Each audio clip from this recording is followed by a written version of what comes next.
Alright, welcome to the Car Passion channel. My name is Greg Peters, and in this video I will not only be talking about potential drivetrain swaps for my own Miata, but potential drivetrain swaps for your guys' Miata. Now, this is not intended to be a video that just tells you what the best drivetrain is for your car. That's going to depend on who you are, where you live, how much power you have, how much money you have, several other variables. This video is just to introduce to you maybe a couple swaps you haven't heard about before, and most importantly, some variables that you might not have thought about before when considering a drivetrain swap, which is a very expensive procedure. Now, I am really itching to get my car back at full power because the most I can run right now with the 5-speed is maybe around 300 horsepower, 250 foot-pounds of torque, and I've posted a couple of clips here and there on Instagram and on Snapchat, but not really that many because I want to show you guys what the car is like at full power, and I want it to be there just as much as you do. So without further ado, let's jump into this. I've brought myself a little engineering explained style whiteboard and made a chart here that's going to help discuss some of the variables of a drivetrain swap. Now, the transmissions that I want to talk about here are the Miata 5-speed, the Miata 6-speed, the RX-7 FC Turbo 2, very popular swap, T5 and T56 swaps, and the 3 swaps that Miata offers, which are the, now my German fans tell me if I'm pronouncing this right, Getrag 260, ZF 5-speed, and the ZF 6-speed. This is really the list of the most popular transmissions that I've seen in Miatas. First and foremost, you should be thinking about the swap cost. So first things here, Miata 5 and 6-speed, obviously you don't have to do any sort of swap or fabrication. It doesn't cost anything to switch back and forth between those two.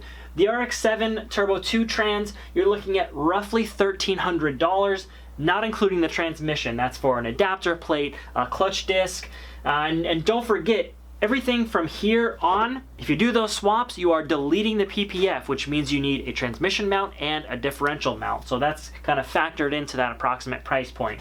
T56 or T5, those are like Mustang and Corvette transmissions, and a bunch of cars came with those things. I don't really know the swap cost because there's not like a company that offers an off-the-shelf bell housing adapter that I know of. I could be wrong on that, but I would guess it's roughly in the price range of the RX-7 transmission swap, somewhere in there, maybe a little bit more if you do a custom bell housing.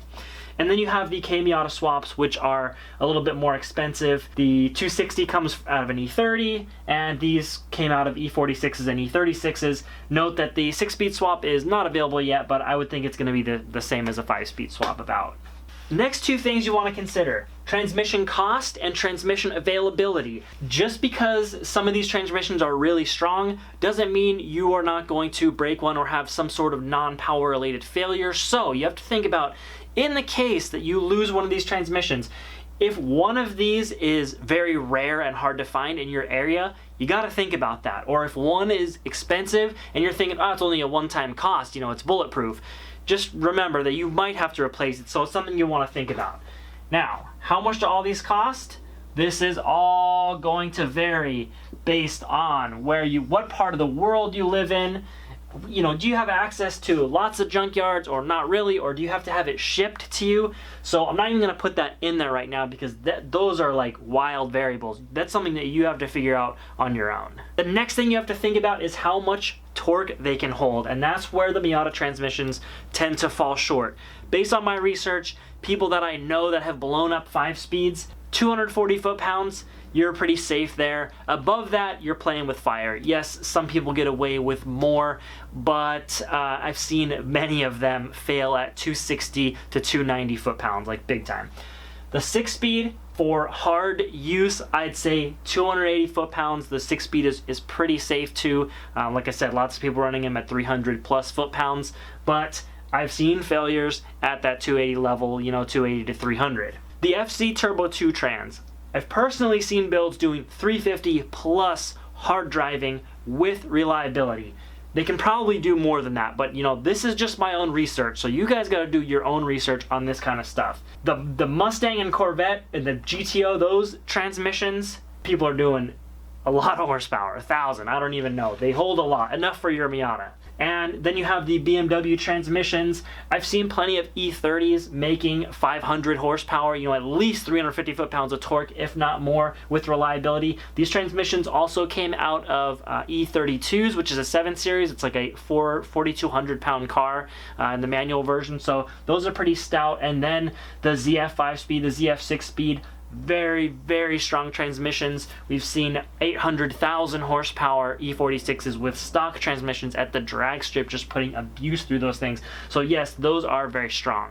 Now the bottom 3 rows here are a little more scientific. This is concrete data that you can't really argue. It's mathematical, but they're things that you may or may not think about when you're looking for a transmission. So we have, this is your engine RPM at 70 miles per hour if you have a 3.9 Miata differential.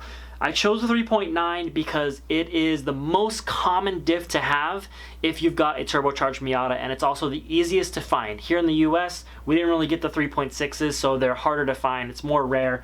All right, so we've got the classic Miata 5-speed. You're cruising about 3,250 RPM. Step up to the 6-speed. A lot of people don't know this. The 6th gear in a 6-speed is shorter than the 5th gear in a 5-speed, so your cruise RPM is actually higher by a little bit, 3,360. The RX-7 Trans, nice long 5th gear, 3,040 RPM is going to be your cruise.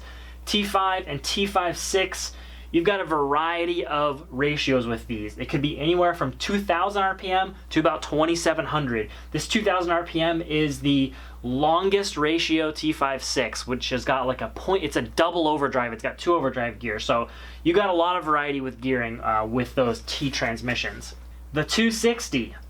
3,230 RPM, almost the same as a Miata 5-speed, so that's kind of cool. The ZF, unfortunately, has a 1-to-1 5th gear, so you're looking at almost a 4,000 RPM cruise, the shortest of all of these options. The ZF 6-speed is basically a ZF 5-speed with overdrive, so you got 3,390 cruise RPM, essentially the same as a Miata 6-speed. Maximum speed in first gear is another indicator of how long or short the gears are in the transmission. This again is with a 3.9 diff and about a stock tire size, along with a 7,000 RPM rev limit for clarification. Miata 5-speed, just under 40 miles an hour. Miata 6-speed, 32 miles per hour, so that's quite a bit shorter on that first gear. RX-7 transmission right in between those two, so normal. Again, T5, T56, massive range of gearing options. That's probably the coolest thing about the T5, T56 swaps is you got a lot of options. The E30 Trans, 32, so a pretty short first gear.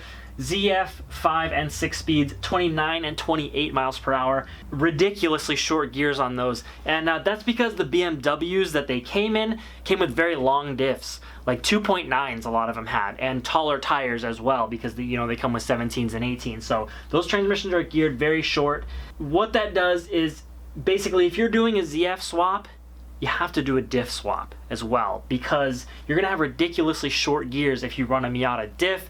And if you have a lot of power, you don't want short gears to be constantly shifting and going out of boost, because you got the torque to use those long gears. So if you're gonna put basically the strongest transmission option in your car, you're gonna want to gear it properly. So you got to do a diff swap, which means this 2600 is actually going to be close to double. If you were to do a V8 Roadster's diff swap along with that swap with the transmission, you're probably looking at closer to $5,000. So those are expensive options, but I think they're the best if you have a lot of power.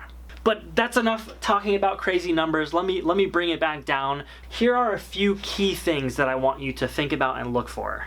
If you guys are running 350 plus horsepower, in my opinion, forget about Miata transmissions. Just put that out of your mind. For me, I'm putting these guys out of here. Number one, it's gonna require some kind of custom bell housing or who knows what. Maybe I'm wrong about that, maybe it's not that bad of a swap. But number two, I've driven a couple T5 cars and I hate the shifting. It's like driving a John Deere tractor. And to me, part of driving the Miata is the good shifting. Both the 5 and 6 speed to me have very good shifting ergonomics. The shifter just feels good. The T5s that I drove, clunky, long throws, kind of hard to find gears. I don't like that. If you're on a budget, forget the ZF swaps, because they're going to be very expensive. Once you get into diff swaps, you're talking $5,000 plus. For super high powered cars, big budget, they're great. But me personally, not really. My top 2 picks are the Turbo 2 Trans and the G260. Car Passion Channel top picks right there. So I want 2 things from you guys down in the comment section below. Number 1, what route should I go on my own Miata? Is it something that I didn't even mention on the board that I might not know about? What should I do? If you were in my shoes, what would you do? And keep in mind, of course, whatever I do, I'll have a full swap process, video series on the channel. Number 2, you guys that are running 350 plus horsepower in your Miatas, what drivetrain are you running? And part B of that is, no matter what your power is, if you're running anything other than a Miata Trans or Diff, what are you running? How hard was the swap? How much did it cost you? How do you like it? Let me know down below in the comment section. And if you're new here, don't forget to hit that subscribe button. I will see you in the next one. Peace out.